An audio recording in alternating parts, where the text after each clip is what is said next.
था आप लोगों का भाव, आप लोगों का प्रेम, और ये भगवतमती सत्संग के रूप में दे करके हमें ऐसा लगता है कि हमारे जितने भी माताएं बहनें बैठी हुई है, कोई भी किसी मीरा से कम नहीं है, किसी सीता से कम नहीं है, कोई अनुप्रिया से कम नहीं है, और कोई शबरी से कम नहीं।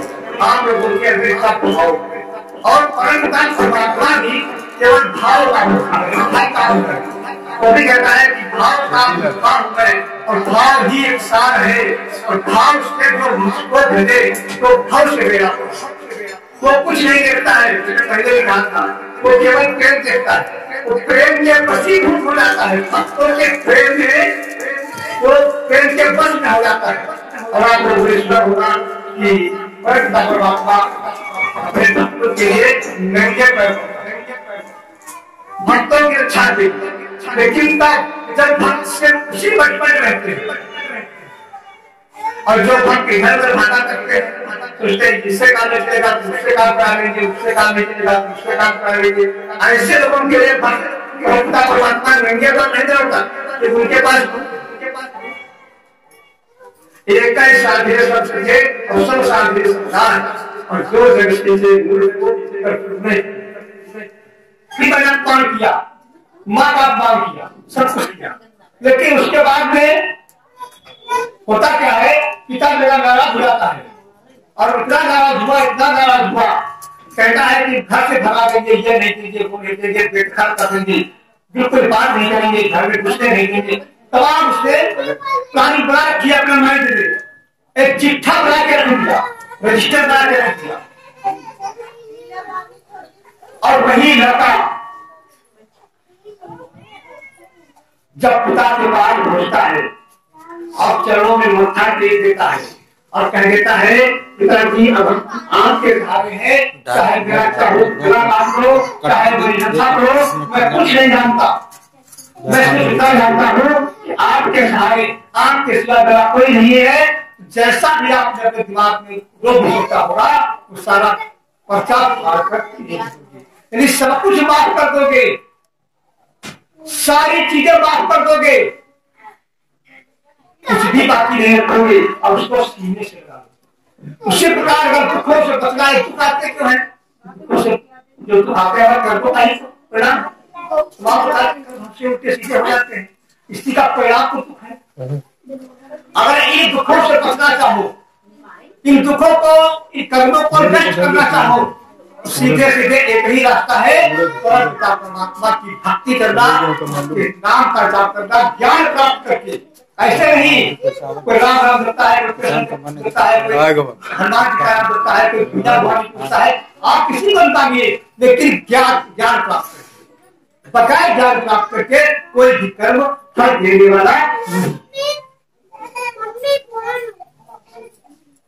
सत्संग से यही फायदा, अगर सत्संग आप लोग आते हैं, लेकिन सत्संग में जाओ तो कुछ लेकर के जाओ, अमल करके जाओ, ऐसा सत्संग नहीं करना। ये सत्संगी आए थे, बड़े प्रेमी थे, बड़े सत्संगी थे,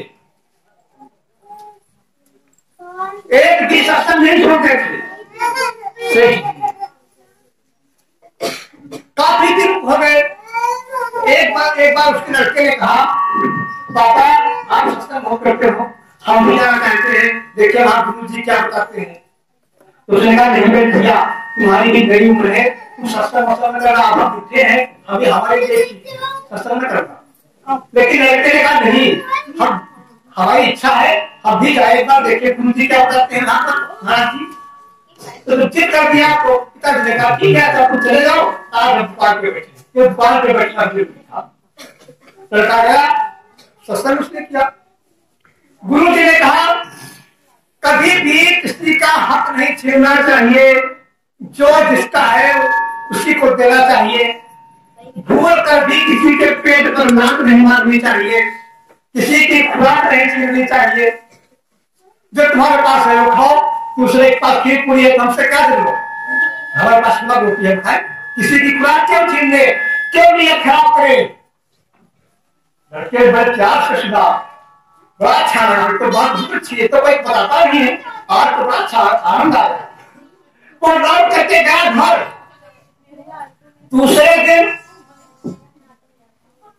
वो दुकान रखा ही रहा था।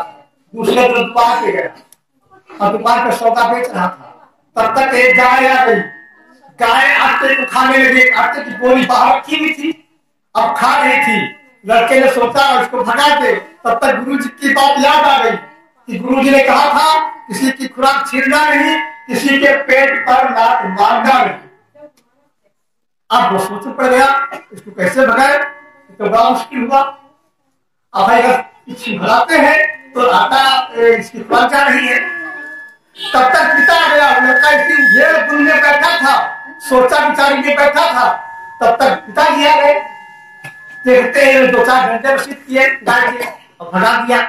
और उसको भगाने के बाद लड़के से भी कर गए कि तू यहाँ बैठा है और देख रहा है गाय खा रही है और तूने इसको रोका नहीं, हटाया नहीं। लड़के ने कहा पिताजी नाराज हो, हम यही सोच ही रहे थे। उधर गुरु जी की बात याद आ रही थी और आपको 20 साल से सत्संग कर रहे हो, हम आगे गए हैं। और आज हम गुरु जी ने कहा था किसी के पेट पे लात नहीं मारना चाहिए, किसी का हाथ नहीं छूना चाहिए, किसी की खुराक नहीं छूनी चाहिए। तो हम बताओ कैसे इसको मना देते। पिताजी कहा आज सत्संग कर गए थे, चले गए थे, बहुत अच्छी बात, लेकिन अब कभी भूल करके सत्संग मत जाना। कभी भी भूल करके सत्संग न जाना, क्यों तुझे सत्संग करना आता ही नहीं है। तुझको सत्संग करना नहीं आता है, अब मत जाना। सत्संग करना तो मुझे आता है।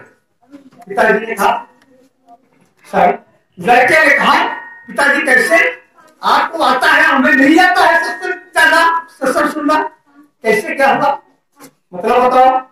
तो पिताजी ने कहा मैं 20 साल से सत्संग कर रहा हूं और खुद गुरु जी की बात सुनता हूं और जब वहां से चलता हूं तो पल्ला झाड़ के चलता हूं, जो कुछ बताते हैं तो मैं छोड़ देता। और तू गया तो गठरी बांध के लेके चला। ऐसा सत्संग हम नहीं करते हैं, हम केवल सुनते हैं और सुनने के बाद चलते हैं, गठरी में छोड़ देते हैं के दरबार में, हम खाली चले जाते हैं। और तू गया तो सब बांध के लेके चला आया, इसलिए अब मत जाना। तो भैया सत्संग चलना, हमारे सत्संगी भी ऐसा करते हैं।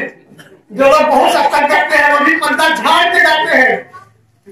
हमारे कुछ साधु महात्मा भी है, उन पर्दा झाड़ देते हैं। इसलिए झाड़ देते हैं क्यों, क्योंकि हम तो साफा बांधे ही है, हम तो अचरा बांधे ही है, हमारा तो वहां तो आधे नंबर लग जाएगा भगवान के यहाँ।